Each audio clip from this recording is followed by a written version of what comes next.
3 men flew out of a window. 3rd floor. Prague Castle. 1618.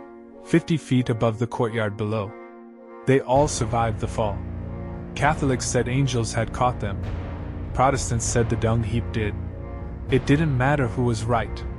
Because that single moment, 3 men thrown out of a window started a war that killed 8 million people, devastated an entire continent, and left Germany in ruins for a generation. The 30 Years' War. The most devastating conflict in European history. Before the World Wars. It wasn't fought in one place. It wasn't fought between 2 sides. It was fought by everyone, against everyone, across every corner of the German-speaking world. By the time it ended, some regions had lost half their population. Cities had been burned to the ground and never rebuilt. Fields that had fed families for centuries had gone wild and empty. This is that story. The Holy Roman Empire in 1618 was a mess. Not a kingdom. Not an empire in any real sense. Hundreds of territories under one name, each with their own ruler, their own laws, their own army, and now, their own religion. A century earlier, a German monk named Martin Luther had nailed a list of complaints to a church door in Wittenberg. He wasn't trying to split Christianity in half. He just had some questions. The questions tore Europe apart. By 1618, the Holy Roman Empire was divided. Catholic in the south and west. Protestant in the north and east. Both sides armed. Both sides angry. Both sides waiting for an excuse. The Peace of Augsburg in 1555 had tried to manage it. Simple rule: the ruler's religion is the territory's religion. It worked. Barely. For 60 years. Then a new king came to Bohemia. Ferdinand II. Catholic. Habsburg. Determined. Bohemia was mostly Protestant. Ferdinand didn't care. He started dismantling Protestant rights. Church by church. Right by right. The Protestant nobility of Bohemia had a meeting. They decided on a message. A very direct message. They grabbed 3 of Ferdinand's royal officials, walked them to a 3rd-floor window, and threw them out. The war had begun. The Habsburgs crushed the Bohemian revolt fast. The Battle of White Mountain. November 1620. 2 hours. The Protestant army destroyed in 2 hours. The Protestant king fled the country. His reign had lasted 1 winter. History called him the Winter King. He spent the rest of his life in exile, waiting to go home. He never did. Ferdinand moved fast. Protestant nobles executed. Their lands confiscated. Their churches handed back to Catholics. Bohemia re-Catholicized by force. It looked like the war was over. It wasn't. Protestant powers across Europe watched and panicked. If it could happen in Bohemia, it could happen anywhere. Denmark entered the war. King Christian IV came south with an army. He was defeated. His army broken. His treasury empty. He signed a humiliating peace and went home. Then Sweden entered. And with Sweden came a king named Gustavus Adolphus. He was 35 years old. He had been fighting wars since he was 16. He had reformed the Swedish army into something no one in Europe had seen before. Lighter cannons that could move with the infantry. Musketeers trained to fire faster than anyone else. Cavalry that charged with sabers instead of stopping to fire pistols. An army built for speed. For aggression. For winning. He crossed into Germany in 1630. He won battle after battle. The Catholic forces fell back. The Protestant princes who had been losing for a decade suddenly had hope again. Then came the fog of Lutzen. November 1632. The battle was going well for Sweden.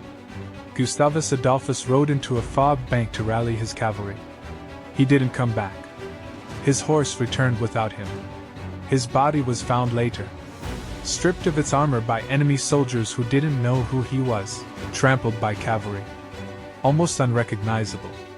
The greatest commander of the war was dead. Sweden fought on without him. But nothing was ever the same. Then France entered. Catholic France. On the Protestant side, Cardinal Richelieu made the decision. He didn't care about religion. He cared about one thing: breaking the power of the Habsburgs. France started paying Protestant armies. Then in 1635, French soldiers crossed into Germany directly. The religious war had become a war between great powers, and Germany was the battlefield. Here is what war looks like when it lasts 30 years in the same country. Armies have to eat. When supply lines break down, and they always break down, soldiers take what they need from whoever has it. Foraging became looting. Looting became burning.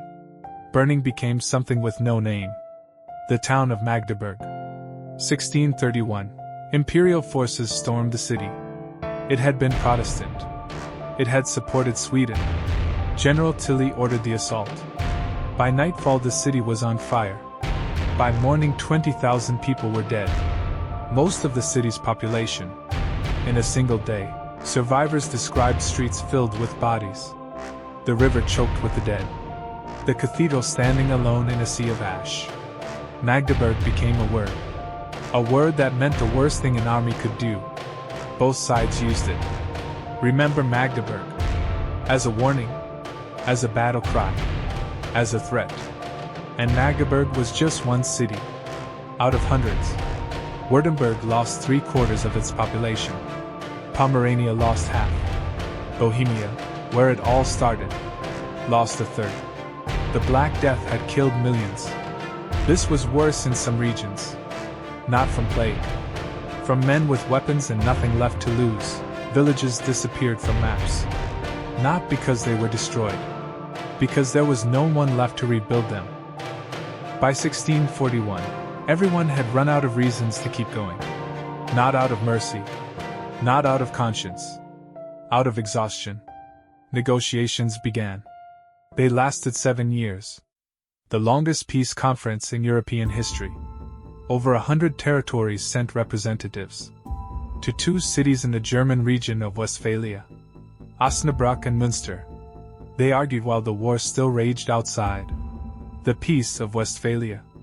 October 1648. The guns stopped. But something more important had happened. In those negotiating rooms, for the first time in history, sovereign states with defined borders agreed to not interfere in each other's internal affairs. International law.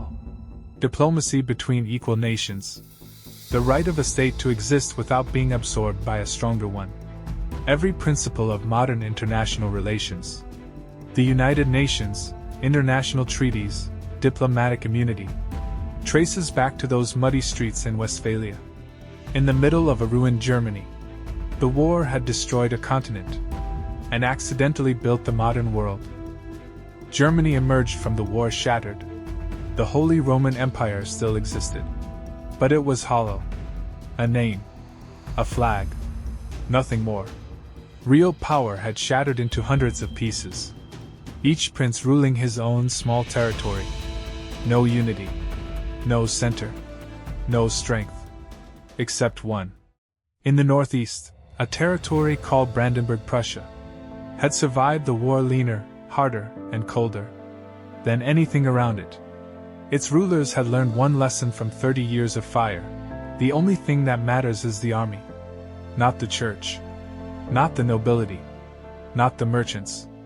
The army, a state that exists to support an army, rather than an army that exists to support a state.